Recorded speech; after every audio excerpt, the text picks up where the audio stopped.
আসসালামু আলাইকুম, কি অবস্থা সবার? সোশ্যাল মিডিয়ার হালচাল নিয়ে একটু কথা বলতে চাই। তানিয়া বৃষ্টি এবং আরশ খানের মধ্যে কি চলছে, কি হচ্ছে?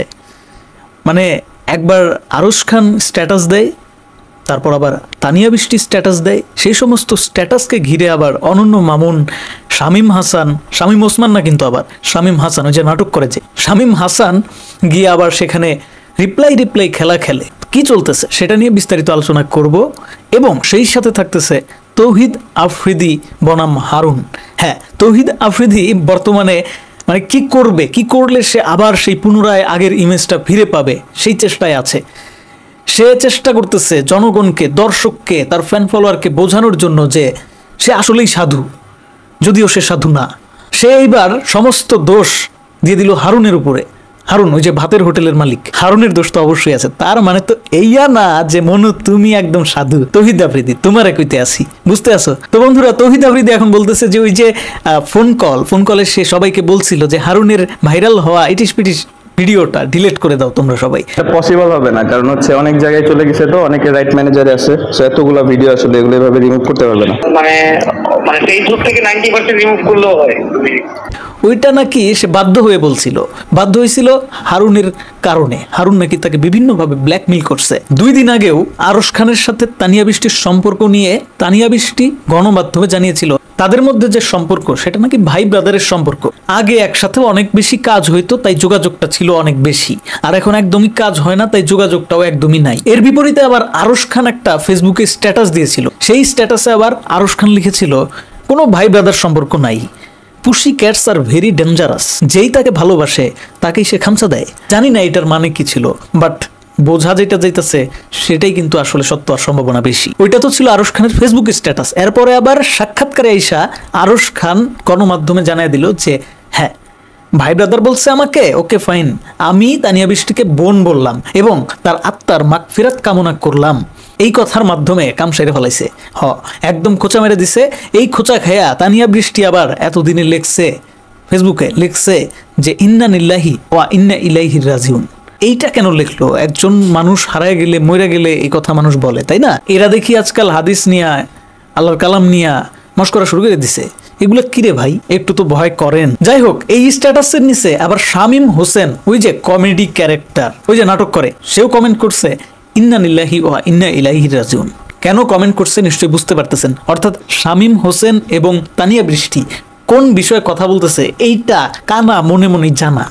আমরা না বুঝলেও, আমরা না জানলেও তারা ঠিকই জানে নিজেদের ভিতরের খবর। কিন্তু প্রশ্ন হইল যে অনন্য মামুন আবার ওইখানে এসে কিসের ইঙ্গিত দিল? অনন্য মামুন কোত্থেকে আসলো? অনন্য মামুন তো একজন সিনেমার মানুষ, সে তো সবসময় সাকিব খান তারে নিয়েই ব্যস্ত থাকে। সাকিব খানের ছাড়া তো আবার অনন্য মামুনের কাজ নাই। মনে করেন যে এক ধরনের বেকার আর কি। যাই হোক, অনন্য মামুন আবার এই কমেন্টের রিপ্লাই আইসা বলছে বিবাহ বিচ্ছেদের নতুন দোয়া নাকি এইটা। চিন্তা করেন ভাই, ইন্না নিল্লাহি ওয়া ইন্না ইলাইহি রাজিউনের মতন একটা পবিত্র একটা এরকম একটা বিষয় নিয়ে এরা কি একটা শুরু করছে। এরা কি আসলেই কি মানে খারাপ কথা মুখে আসতেছে? আরে ভাই, এরা কারা, কোত্থেকে আসে এরা? যাই হোক, এই চ্যাপ্টার আমি ক্লোজ করে দেই। ক্লোজ করে দেওয়ার আগে একটা কথা বলি, এখানে কেউ যদি না বুঝতে পারেন তাহলে এই কথাটাই যথেষ্ট হবে বোঝার জন্য। বিষয়টা হয়েছে যে তানিয়া বৃষ্টি আর আরশ খানের মধ্যে একবার বিয়ের গুঞ্জন উঠছিল। এখন অনন্য মামুন যেভাবে আসলে রিপ্লাইটা দিল, যে ইঙ্গিতটা সে দিল, এতে করে মনে হইতেছে যে বিষয়টা, বিয়ের সেই গুঞ্জনটা হয়তো বা সত্যি হইলেও হইতে পারে, নাও হইতে পারে। যাই হোক, এবার আসি মানবতার ফেরিয়ালা দালাল, মানবতার দালাল তৌহিদ আফ্রিদির কাছে। তৌহিদ আফ্রিদি খুব প্যারার মধ্যে আছে, কারণ জনগণ মাইনা নিতেছে না তারে। ওদিকে আবার তার আব্বু, ড্যাডি থেকে শুরু করে রাজনৈতিক দল সবগুলার চাপে একদম চ্যাপ্টা হয়ে ভর্তা হয়ে যাইতেছে দিনকে দিন। নিজের দোষ ঢাকার জন্যে হারুনের উপরে সমস্ত দোষ চাপায় দিতেছে। হ্যাঁ, হারুনের দোষ অবশ্যই আছে, হারুন তো একটা কালপিট, কিন্তু সে যে একবারে সাধু, তৌহিদ আফ্রিদি যে একবারে সাধু সেটাও কিন্তু না। তৌহিদও একটা কালপিটের দালাল। হ্যাঁ, অথচ সে এখন অস্বীকার করতেছে। সে বলতেছে সে একজন মুক্তিযোদ্ধা, আসলে সে রাজাকার। নিজেকে মুক্তিযোদ্ধা প্রমাণ করার জন্য, মানে 24-এর মুক্তিযোদ্ধা প্রমাণ করার জন্য সে তার ফেসবুকে বন্যা আক্রান্তদের জন্য যে সাহায্য করছে সেগুলার ভিডিও পোস্টের পাশাপাশি এই যে গতকাল বিশাল বড় একটা পোস্ট করছে, সেই পোস্টের মধ্যে বিস্তারিত অনেক কিছুই লেখছে। তার মধ্যে প্রধান উদ্দেশ্য হচ্ছে সে যে ওই যে হারুনের লুতুপুতু কি ভিডিও জানি থাকগা তুক্কু কইলাম না, সেই ভিডিওটা ভাইরাল হয়েছিল। সেই ভিডিওটা যে ডিলিট করার জন্য অনেককেই চাপ দিতেছিল, অনেক ইনফ্লুয়েন্সারদেরকে পুশ করতেছিল, সেইটা নাকি হারুন নিজে তাকে বাধ্য করছিল। হ্যাঁ, সে নাকি বাধ্য হয়ে এক প্রকার ব্ল্যাকমেলের শিকার হয়ে কিন্তু অনেককে সে বলতেছিল যে এই ভিডিওটা ডিলিট করো ভাই, এই ভিডিওটা ডিলিট করো। সে তার পোস্টে, বিশাল বড় পোস্টে কি লিখেছে এখন আমরা সেটা দেখব, সেটা পড়বো। কিন্তু অবাক করা বিষয় হচ্ছে তৌহিদ আফ্রিদির একটা রোগ হয়ে গেছে, সেটা হচ্ছে 30 মিনিটের রোগ। 30 মিনিট পর পর সে পোস্ট দেয় আর ডিলিট করে। কিছুটা 15 মিনিট পর পর স্মৃতিশক্তি হারানো গজনি সিনেমার নায়ক আমিন খানের মতন। কিন্তু তাহলে কি হবে? জনগণের চোখ ফাঁকি দেওয়ার কোনো সিস্টেম নাই। স্ক্রিনশট আছে না, স্ক্রিনশট মাইরা কোন ভাইয়ে জানি আবার রাইখা দিছে, সেইটা আবার আমার চোখের সামনে পড়ছে, সেটা এখন আমি তোমাদের সামনে খালাস করব। তৌহিদ আফ্রিদি লিখছে ফেসবুকে, বিশাল বড় পোস্টে ভাই, একটু ধৈর্য নিয়ে দেখতে হবে, ধৈর্য নিয়ে দেখো। আসসালামু আলাইকুম, আসলে আমার সাথে ঘটে যাওয়া ঘটনাগুলো নিয়ে আমি কখনোই কিছু বলতে চাইনি, কারণ আমি কিছু বলতে গেলে সেখানে অনেকের নাম যুক্ত হবে। তাই কি অন্যায়টা তোর সাথে কি হয়েছে সেটা বলবি, কার নাম যুক্ত হইলো না হইলো সেটা নিয়ে তুই কেন ভাববি? দালাল জানি কোনানকার। তাই আমি কাউকে দোষ না দিয়ে নিজের সাথে ঘটে যাওয়া ঘটনাগুলো আপনাদের সাথে শেয়ার করতে চাই। হ্যাঁ করো। যতদূর জানি বোবার নাকি কোনো শত্রু থাকে না, কিন্তু যতদিন যাচ্ছে শত্রু শুধু আমার বেড়েই চলছে, সাথে বেড়ে চলছে আমাকে নিয়ে মিথ্যা বানোয়ার গল্পের সংখ্যা।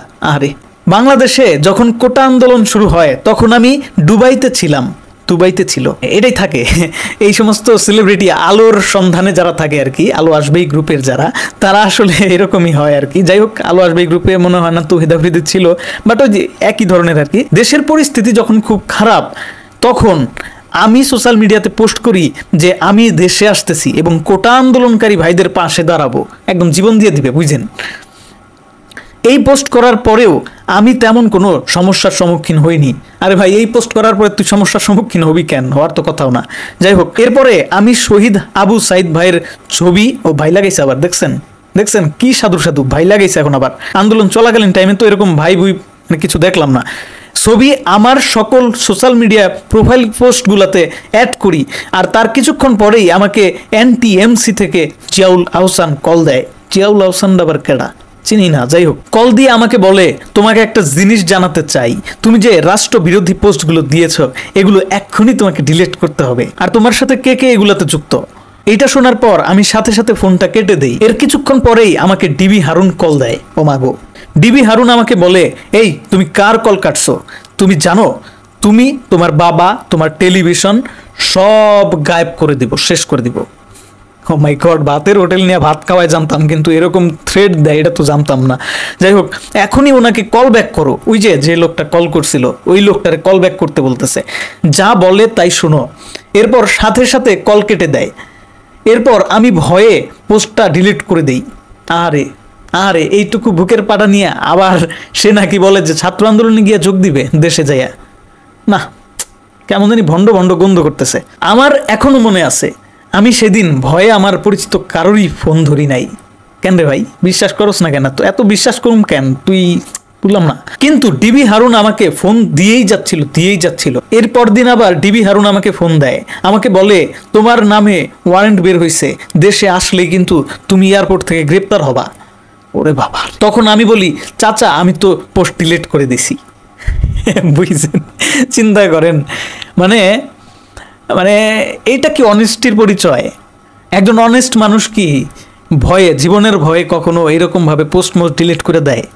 হ্যাঁ, অতিরিক্ত ভয় থাকলে সে পোস্টই করে না, হ্যাঁ না কোনোটাই বলে না। একবার পোস্ট দিমু, একবার ডিলিট করমু, আবার দেখামু যে আমি বন্যার্থদের পাশে আছি, আবার আইসা বিকাশে টাকা চামু, হ্যান করমু ত্যান করমু, সারা বছর আবালগিরি কইরা ভিউয়ার্স ফলোয়ার্স বাড়াবো।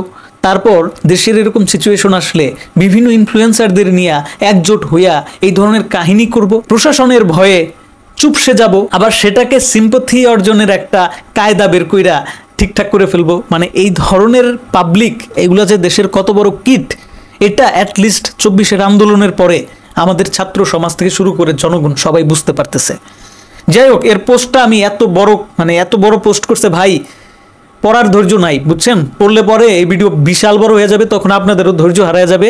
আপনারা স্ক্রিনশটগুলো পাওয়া যাচ্ছে, ফেসবুকে আছে অ্যাভেলেবল, ইভেন চাইলে আমি আপনাদের দিয়ে দিব, নো প্রবলেম, ঠিক আছে, ইনবক্সে নক দিন।